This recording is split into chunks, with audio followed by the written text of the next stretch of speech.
fait l'ascension d'un beffroi construit il y a 600 ans ici.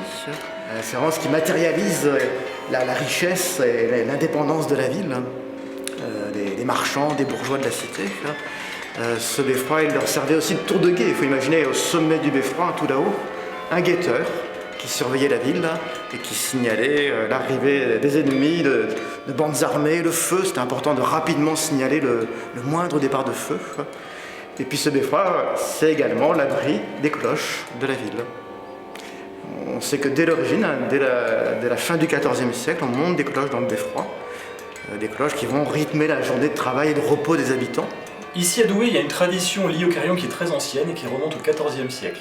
Donc, depuis 1391, il y a un sonneur ou un carillonneur qui est rémunéré par la ville pour ses fonctions de carillonneur. Et donc depuis 1391, je suis le 35e carillonneur de la ville, donc une lignée qui s'était pratiquement ininterrompue. Déjà, on a le carillon automatique qui sonne tous les quarts d'heure, donc on a la possibilité d'entendre des mélodies mais qui sont faites par un mécanisme automatique.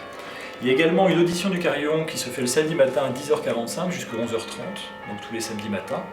Donc il y a un carillonneur qui est ici, il y a la possibilité donc pendant la visite, à ce moment-là du beffroi et des salles de l'hôtel de ville, de voir le carillonneur donc, un petit peu en action.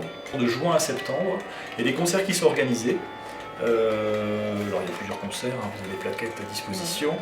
Et il y a possibilité d'écouter un concert de carillon avec dans des conditions d'écoute vraiment optimales, puisque des chaises sont placées dans la cour de l'hôtel de ville, la circulation est bloquée. Et on peut donc apprécier au juste titre l'instrument comme un instrument de concert. C'est vraiment le sens profond du beffroi, c'est de matérialiser l'existence de la ville en fait. Une ville sans beffroi, ça n'était pas une ville à part entière. Donc c'est vraiment quelque chose qui va comme ça, dans le paysage, signifier l'existence de la ville et de la ville marchande. Alors c'est tous les jours en fait, hein. Il y a une visite le matin à 10h30, sauf le lundi matin. Et l'après-midi, à 15h et 16h30.